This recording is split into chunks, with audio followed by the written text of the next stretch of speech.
Em caindo a tarde, lá estava ele só. Entretanto, o barco já estava longe, a muitos estádios da terra, açoitado pelas ondas, porque o vento era contrário.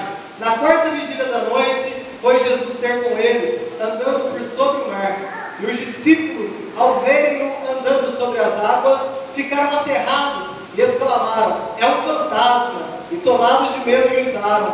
Mas Jesus imediatamente lhes disse: tende bom ânimo, sou eu, não temais. Respondeu-lhe Pedro, disse: se és tu, Senhor, manda-me ter contigo por sobre as águas. E ele disse: vem. E Pedro, descendo do barco, andou por sobre as águas e foi ter com Jesus. Reparando, porém, na força do vento, teve medo, e começando a submergir, gritou: salva-me, Senhor! E prontamente Jesus, estendendo a mão, tocou-lhe e disse: homem de pequena fé, por que duvidaste? Subindo vamos para o barco.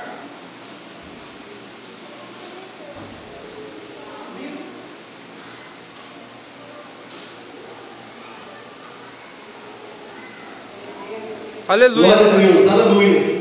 E prontamente, Jesus, estendendo a mão, tomou-lhe e disse: homem de pequena fé, por que duvidaste? Subindo ambos para o barco, cessou o vento, e os que estavam no barco o adoraram, dizendo: verdadeiramente és o Filho de Deus. E o último verso, verso 36. E lhe rogavam que ao menos pudessem tocar na orla da sua veste, e todos que tocaram ficaram sãos. Amém? Gostaria de orar mais um pouquinho com a igreja, amém? Feche seus olhos, vamos orar mais ao Senhor. Senhor Deus, nessa noite, Pai, eu agradeço mais uma vez a Ti por essa oportunidade que o Senhor me concede nesta noite. Senhor meu Deus, nada está encoberto aos Teus olhos, todas as coisas estão patentes aos Teus olhos, e nós temos que nos tratar contigo. Pai querido, me coloca aqui, Senhor, como um vaso em Tuas mãos. Pai, eu peço que por Tua misericórdia, o Senhor me use, ó Deus, porque, meu Pai, o Senhor nos fez para a honra e para a glória do Teu louvor. O Senhor nos fez, ó Pai, para nós sermos a coroa da criação. Pai querido, use-me por Tua misericórdia nessa hora. Pai querido, que essa mensagem venha ser, meu Pai, instrumentalidade do Senhor, para que o Teu nome receba mais glória, para que o Teu nome cresça, meu Pai, para que mais glórias, mais louvores, mais graça, mais gratidão seja rendida a Ti, meu Pai. Usa, meu Pai, essa palavra, para que o Teu nome seja mais e mais glorificado e que a Tua igreja seja mais e mais edificada, meu Pai. Consola, edifica, exorta nesta noite por Teu poder, por Tua graça, por Teu Espírito, através deste simples vaso de barro. É o pedido do meu coração, meu Pai. Abençoa cada um que aqui está, meu Deus. Talvez eu esteja pregando somente para uma pessoa, talvez eu esteja pregando para vários, eu não sei, mas, Pai, ficarei muito feliz se o Senhor usar, Pai, hoje esse vaso de barro, porque Tu usas jumenta. Oh, Pai, o Senhor usa, meu Pai, coisas insignificantes. Pai, eu estou aqui nas Tuas mãos, para que o Senhor me use na minha insignificância, pois Tu és todo-poderoso, pois Tu és Rei dos Reis, pois Tu és Senhor dos Senhores, e agindo, Senhor, quem impedirá? Senhor, eu Te agradeço mais uma vez, em nome de Jesus. Amém. Glória a Deus. Pode se sentar, amém? Glória a Deus. Glória a Deus. Agradeço mais uma vez a Deus. Sou muito grato por essa oportunidade. Só Deus sabe o quanto eu queria essa oportunidade de poder compartilhar a palavra de Deus. Irmãos, o texto que nós acabamos de ler, antes de eu entrar nessa mensagem, eu queria comentar algo com a igreja que o Espírito de Deus colocou no meu coração quando eu estava aqui sentado, né? Os irmãos estavam louvando a Deus e a filhinha do Wilson, ela pegou e deitou ali no chão, irmãos.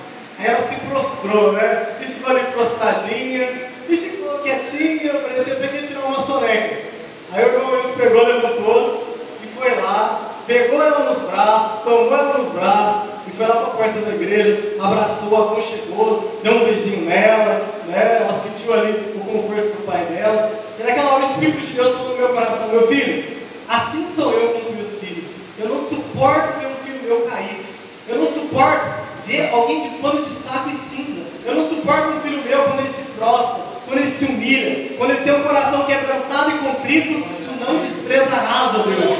Então naquele momento ele tocou e Deus falou para mim: meu filho, é assim que eu faço com os meus filhos, quando eles se prostram, quando eles se quebrantam, quando eles se humilham perante Eu vou lá, tomo ele nos meus braços, cura as suas feridas, sara as suas feridas, derramo do meu espírito, revela a ele o meu amor, levanto ele para que ele possa seguir a sua jornada. Amém? Aleluia! Seja o nome do Senhor. Deus é lindo, Deus é maravilhoso.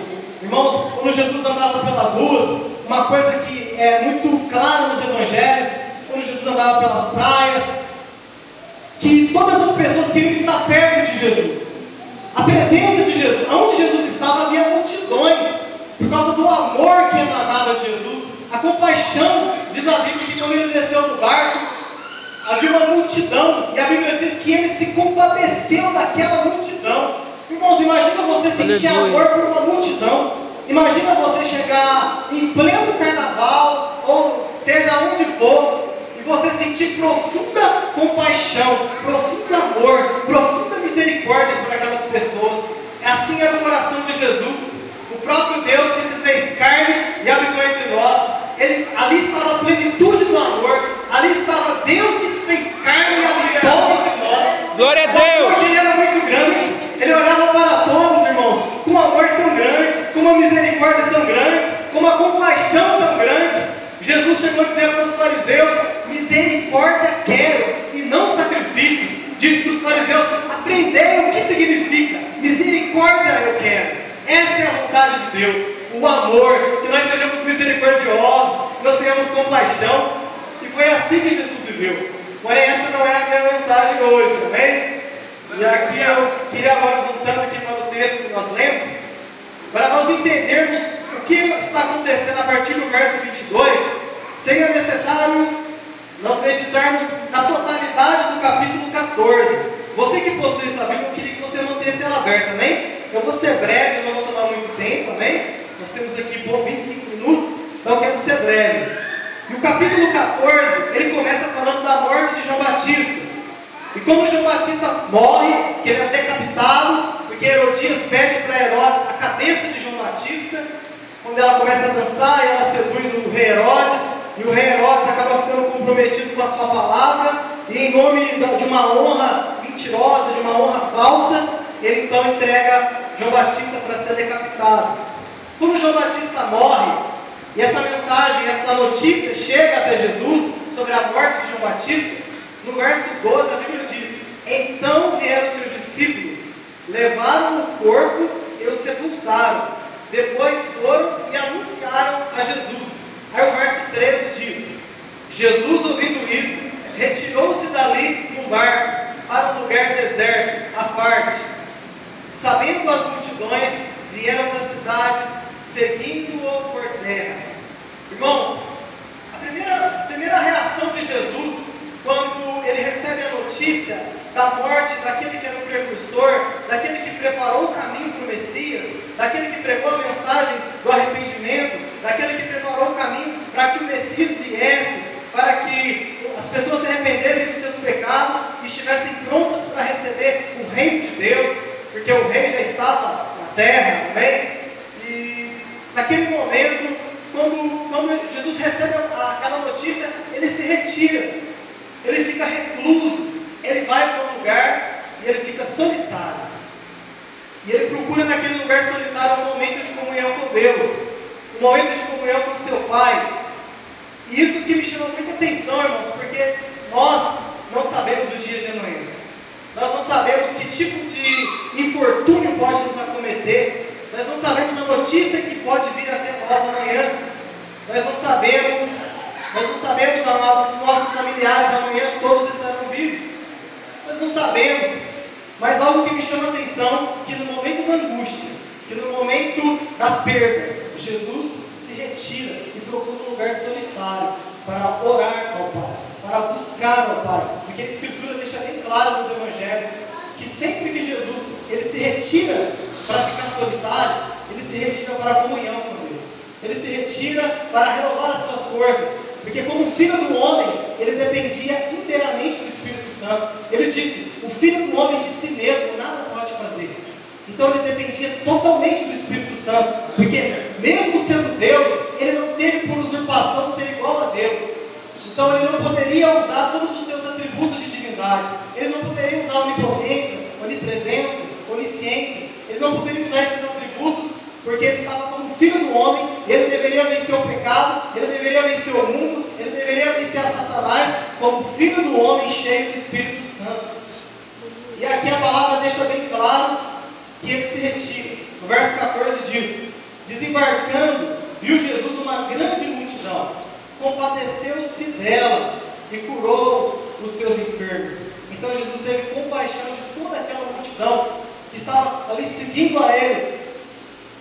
E no verso 15 ele diz: ao cair da tarde, vieram os discípulos a Jesus e lhe disseram: o lugar é deserto e vai adiantada a hora. Despede, pois, as multidões, para que, indo pelas aldeias, comprem para si o que comer.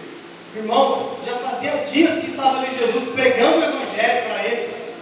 E a presença de Jesus, irmãos, exalava tanta graça, tanto amor, tanto poder, tanta unção, que aquelas multidões esqueceram de comer, esqueceram de se alimentar e ficaram detidos, ficaram cativos ali à presença de Jesus e à pregação de Jesus. E ali estavam presos. Os discípulos: despede elas, mestre, porque já é tarde. E Jesus disse: não precisam retirar-se, dai-lhe vós mesmos de comer. E o texto vai seguindo. E quando acaba aqui no verso 21, que eu comecei a leitura, o texto já está falando que eram mais de 5.000 homens, além de mulheres e crianças.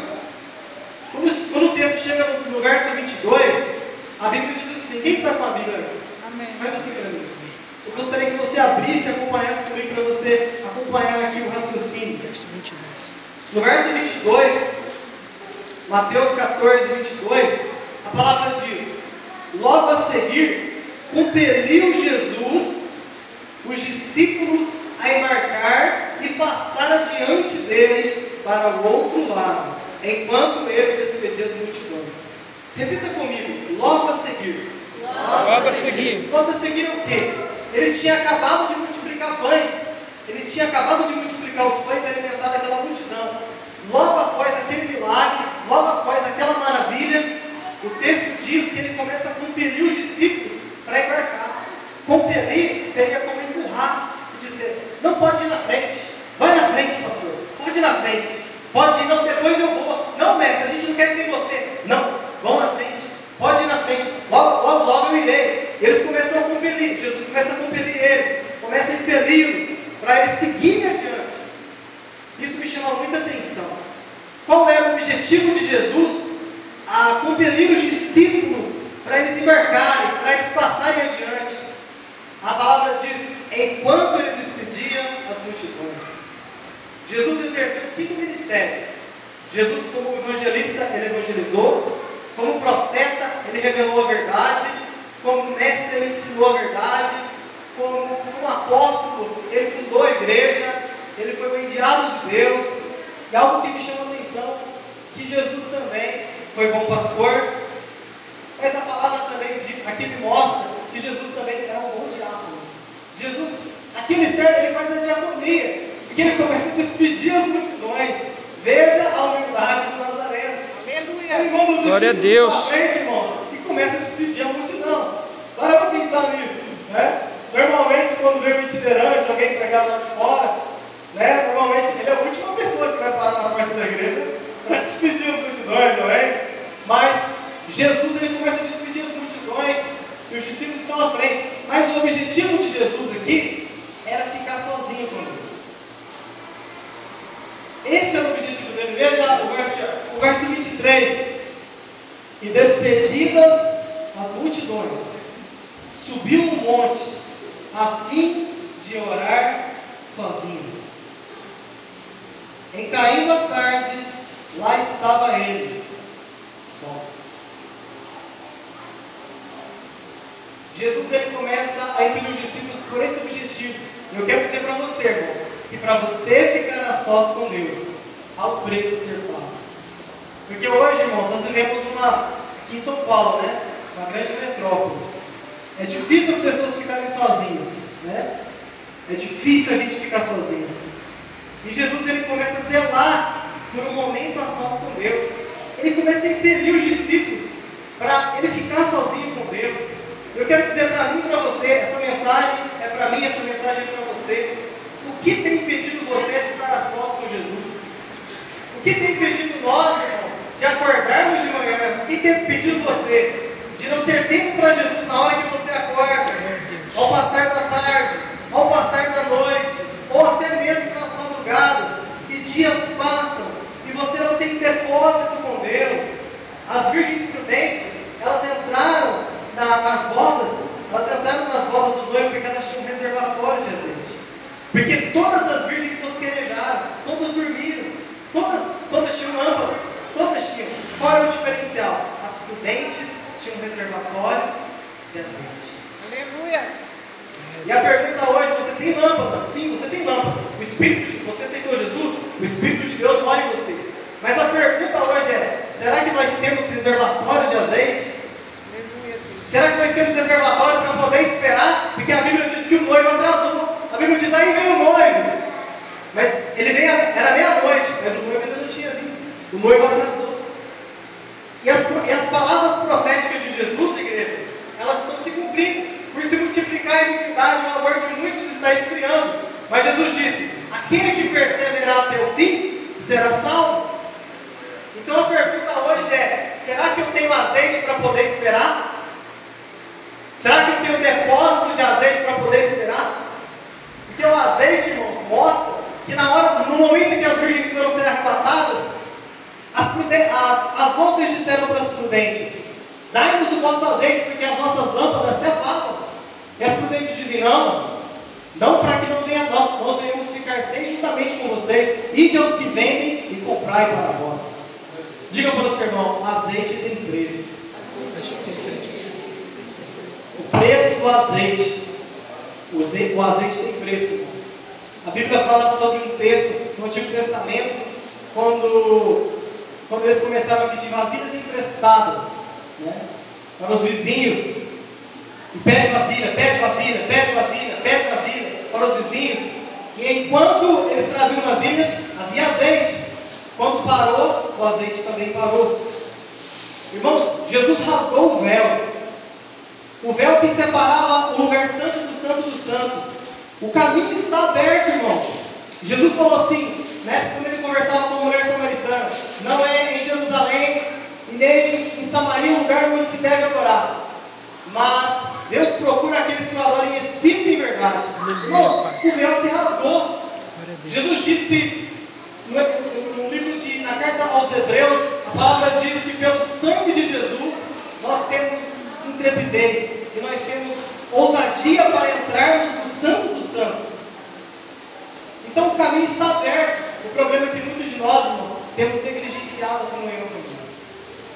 Muitos de nós temos desperdiçado, irmãos, um véu, um caminho que foi preparado. Jesus rasgou o véu e ele entrou no céu, apresentando o seu próprio sangue como redenção por nós. E esse mesmo caminho pelo qual ele entrou está aberto para todos os sacerdotes que querem entrar na presença de Deus para adorar.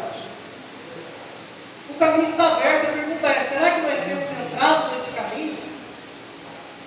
Voltando ao texto, Jesus se retira para orar sozinho.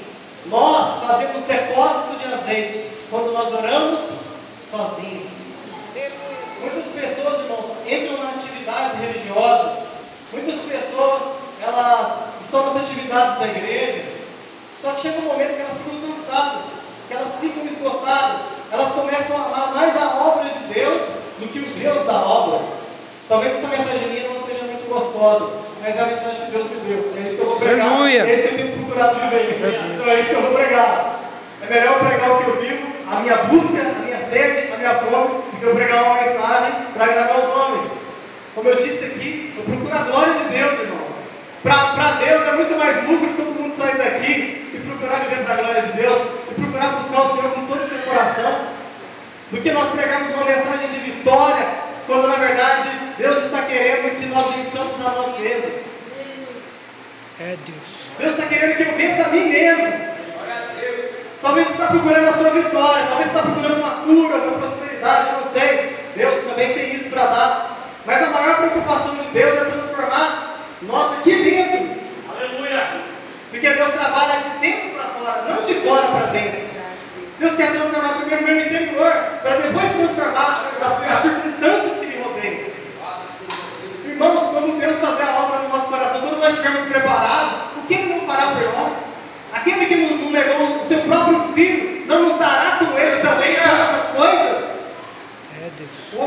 objetivo do Evangelho é nos fazer semelhantes a Jesus. Essa é a busca do meu coração, que eu converso com a minha esposa. A busca do meu coração é ser como Jesus. Eu sei longe de mim que eu esteja perfeito, que eu já tenha alcançado, mas essa deve ser a ânsia do nosso coração, conforme está no Evangelho. Aleluia. Ser como Jesus. Ele é o padrão, não é Moisés, não é Elias, não é João Batista, não é Abraão. O nosso padrão é Jesus. O que ele fez, o que ele ensinou, o que está escrito nos Evangelhos. É isso que é o nosso padrão, esse é o nosso foco. Mas voltando aqui, ele se retira para orar sozinho. Você tem se retirado, meu querido? Responda para si mesmo. Porque Deus, Ele quer uma comunhão mais íntima, mais particular. Jesus ensinou a gente a entrar no quarto, fechar a porta e ter comunhão com Deus. Orar junto com a igreja não é fácil. Quando a gente está todo mundo aqui junto, é fácil orar. É fácil a gente colocar uma máscara, né? E parecer que a gente é o que talvez a gente não seja, na intimidade nossa. Mas Jesus, Ele quer uma intimidade mais profunda conosco. Ele não quer que nós sejamos religiosos, simplesmente pessoas que frequentam o culto, que acham que está ligado à videira verdadeira, porque está indo somente para a igreja, o que é importante ir para a igreja. Devemos frequentar os cultos, devemos congregar. Mas quando nós trocamos a frequência à igreja, a nossa conexão com a instituição, no lugar da comunhão com Deus, nos tornamos religiosos. Começamos a amar mais a obra de Deus do que o Deus da obra. Qual é o resultado? Cansaço, fadiga, porque o azeite acaba, porque precisa de espaço, o Espírito Santo precisa de espaço na minha vida. Voltando ao texto, o verso 24 diz: entretanto, o barco já estava longe, a muitos estádios da terra, açoitado pelas ondas, porque o vento era contrário. O vento era contrário. Quantas vezes o vento é contrário? Jesus permite eles irem até o caminho, sem a presença dele. O que Jesus está ensinando? Jesus está ensinando assim, ó: você pode entrar no barco e pode ir, mas sem a minha presença, você vai só até o meio do caminho. É isso que ele está dizendo. Por isso que muitos de nós, irmãos, paramos de buscar Deus. Irmão, mesmo eu estando sem ministério firme para me congregar, depois que eu vim embora, que eu mudei de endereço, irmãos, uma coisa que eu nunca paro é de buscar a Deus. Porque eu sei que comunhão com Deus é mais do que frequentar um templo. É nós termos contato com o próprio Deus. Amados, nada pode substituir o teu contato com Deus. Há um hino da harpa que diz: guarda o contato com teu Salvador, e a nuvem do mal não te cobrirá. Pela senda leve tu caminharás, indo em contato com teu Salvador. Contato, irmãos. Nada substitui o teu contato com Deus. Aleluia. E coisas maravilhosas começaram a acontecer depois desse contato com Jesus, com o Pai. Veja o que aconteceu depois de Jesus ter esse contato com o Pai. A palavra diz: entretanto o barco já estava longe, há muitos estádios da terra, açoitado pelas ondas, porque o vento era contrário. Na quarta vigília da noite, entre as 3 da madrugada até as 6 da madrugada, foi Jesus ter com eles, andando por sobre o mar. Glória a Deus. Jesus sai nas madrugadas da oração e ele começa a andar sobre o mar. Quando nós começamos a ter uma vida íntima com Deus em oração, você começa a andar de maneira sobrenatural. Porque andar sobre as águas é andar de maneira sobrenatural. Nós começamos a viver uma santidade que nós nunca poderíamos viver pelas nossas próprias forças. Ou você acha que nós poderíamos amar os nossos inimigos sem o poder de Deus? Ou você acha que nós poderíamos perdoar 70 vezes 7, ou seja, perdoar sempre, sem o poder de Deus? Ou nós poderíamos andar segundo a milha, sem o poder de Deus? Jesus disse: se a vossa justiça não exceder aos escribas e dos fariseus, de modo nenhum podereis entrar no reino dos céus. Jesus chega a dizer que a cobiça é o mesmo que a adultério. Ele chega a dizer que o ódio é o mesmo que o assassinato. Ou seja, nós precisamos da graça, nós precisamos de um poder maior do que nós para vivermos o Evangelho, porque o Evangelho, ele não é possível, ele é impossível para se viver, somente pelo poder de Deus. Por isso Paulo diz, Deus. o Evangelho é o poder de Deus para a salvação daquele que crê. Aleluia, Deus. Somente o poder de Deus pode nos capacitar, irmãos, para nós vivermos o que está descrito no Evangelho. E Jesus vem andando sobre o mar. Ele vem andando de maneira sobrenatural. Eu quero profetizar sobre a tua vida. Aleluia. Que você vai sair do seu recanto de oração para andar de maneira sobrenatural. Aleluia. Para dar santidade, para vencer o mundo, para vencer a carne, para vencer o pecado, para triunfar. Aleluia. É de lá que vem a força. Não foi Isaías quem disse? Os que esperam no Senhor renovarão as suas forças, subirão com asas como águias, caminharão e não se cansarão, correrão e não se fatigarão. Tempo com Deus, esperar em Será que Deus, tá carregando as esperar baterias? no Senhor. Ah, tá. Entendi. Nada substitui o tempo com Deus. A presença de Deus, o preço da presença é o tempo. Diga para o seu irmão, o preço da presença é o tempo. É o tempo que você consagra para Ele. É o tempo que você reserva para Ele. Ele disse, chegai-vos a mim, e eu me chegarei a vós. Ele disse, eu estou convosco, enquanto vós estáis comigo.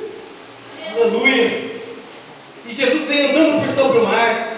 Repita para você mesmo, diga, Senhor. Senhor, Repita mais forte, diga, Senhor. Senhor, Eu irei. Sairei. e sairei Do meu canto. do meu canto De oração. de oração Para andar sobre o mar. para andar sobre o Para mar, andar de maneira sobrenatural. Andar de maneira sobrenatural. Para andar no teu poder. Para andar no teu poder. Para andar no teu espírito. Para andar no teu espírito. Para viver o que é impossível. Para viver o que é impossível. Para mim que sou vaso de barro. Para mim que sou vaso de barro. Mas a excelência do poder Mas a excelência do poder vem de Deus. Amém? Glória a Deus. Verso 26 diz, e os discípulos, ao verem-no andando por sobre as águas, ficaram aterrados e exclamaram, é um fantasma, e tomados de medo, gritaram. Irmãos, uma coisa muito verdadeira. Quando o medo faz a gente ter uma expectativa sempre de coisas ruins. Quando a gente está com medo, a gente só espera o pior, não é? é verdade. Quando você está com medo, se você está incerto, você está duvidoso, você só espera o pior. Se o patrão te chama e você está com medo, está duvidoso, você... Meu Deus, o que será? Será que fui despedido? Quando você está em estado de medo, você só espera o pior. Você enxerga fantasmas. Você começa a ver onde não tem. O medo faz isso conosco. A gente começa a pensar em coisas que estão fora de órbita, que estão fora de perigo de acontecer. A gente começa a pensar, nossa, se o meu pai não morreu, o que será de mim? Coisas que não tem nexo. Coisas assim começam a passar pela nossa mente. E a gente começa a enxergar fantasma. A gente começa a ficar assombrado, porque o medo faz a gente enxergar coisas que não existem. E os discípulos, amedrontados, assustados, olham para Jesus e enxergam fantasma. Eles olham para o livramento de Deus e enxergam fantasma. Quem sabe que você está passando por alguma situação na sua vida que você está assombrado, mas Deus está dizendo hoje para você, é Jesus. Aleluia. Você está com medo, você está amedrontado, você está no Senhor, essa situação, Deus está dizendo, é Jesus. Aleluia. Não tem mais, sou eu, não tenha medo, eu sou soberano, eu estou no controle, eu sou Deus. aleluia, Eu estou no trono. Você olha para a situação, meu Deus, para onde que vai essa situação? Deus está dizendo, ei, eu estou no controle, eu sou soberano, sou eu, não tenha medo, não tenha mais. Tenha ânimo, tenha coragem, sou eu, eu estou aí. Glória a Eu Deus. estou aí, você não está me vendo, mas eu estou aí.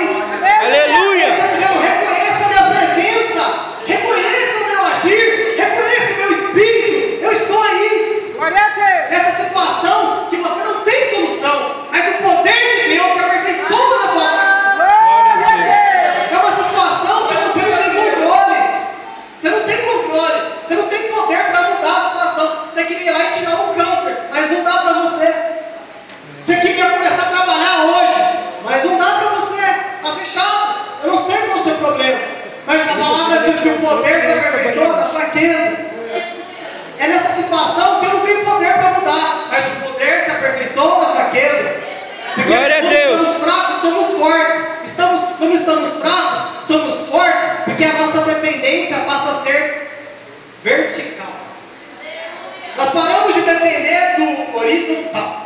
Paramos de depender dos homens. Paramos de depender do prefeito, do vereador, do governador, do presidente, do nosso pai, seja de quem for, e passamos a ter uma dependência na horizontal. Você começa a orar e jejuar e fala: Senhor, a minha alma espera em Ti. Do Senhor vem o meu livramento. Glória a Deus. Você começa a olhar para os montes e dizer: de onde virá o meu socorro? O meu socorro vem do Senhor, que fez o céu, que fez a terra, que fez o mar, que tudo fez. Aleluia! Você começa a ver, você começa a depender de Deus. Glorifica a Deus por essa dificuldade, porque ela vai fazer você crescer em Deus. Ela vai fazer você depender mais de Deus. Ela vai fazer o poder de Deus se aperfeiçoar, e você vai fazer como Paulo. O poder de Deus é uma graça tão gostosa, pelo que sinto prazer nas fraquezas, nas injúrias, nas necessidades, nas perseguições por amor de Cristo, porque quando estou fraco, é aí que sou forte. Aleluia, Deus. Sentir prazer no meio da necessidade. Já precisa chegar na sua casa, abrir a geladeira e tiver só água? Você só tem um arrozinho com feijão, sem previsão futura, ter prazer em Deus nessa situação? Esse é o poder da graça de Deus. Aleluia. Sentir prazer quando você olha para sua mãe e o câncer está devorando ela. E sentir prazer nessa situação é o poder da graça de Deus. Aleluia! Pelo que sinto prazer, não que ele fosse masoquista e gostasse de sofrer, mas porque o poder de Deus o capacitava para ser feliz em qualquer situação. Não com uma alegria barata, mas com um prazer interno e certo de que o meu Redentor vive. E em breve ele há de se levantar por mim. Glória a Deus. Irmãos, o tempo já esgotou.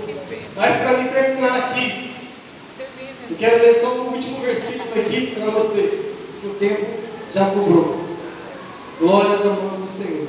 Se Deus falou com vocês, diga amém. Amém. Eu fico feliz. Não importa que ele cresça e que ele diminua. O texto, quando Jesus sai do seu recanto de oração, ele sai andando por sobre o mar. Os discípulos clamam como um fantasma. Eu quero ler o último verso com vocês, que é o verso de número 36. O verso 36 diz: e lhe rogavam que ao menos pudessem tocar na orla da sua veste. E todos que tocaram ficaram sãos. O verso 34 diz assim, estando já do outro lado, chegaram à terra em Genezaré. Para que Jesus foi orar? Ele ia chegar lá em Genezaré, ia ter mais uma multidão de enfermos para ele curar. O que quer dizer isso? Se você tem depósito com Deus, quando você chegar do outro lado, tem virtude de Deus para te defender. Glória a Deus. Tem missão de Deus para a tua vida. Aleluia. Eu não sei qual é o teu amanhã, mas se você tem depósito com Deus, se você tem vida com Deus, se você tem uma vida de oração, se você tem contato com Deus, do outro lado, a virtude de Deus estará contigo. Aleluia. Para você vencer qualquer problema, qualquer dificuldade. Amém? Agradeço a oportunidade de coração, as palmas que louvam o Rei Jesus. Amém? Glória a Deus.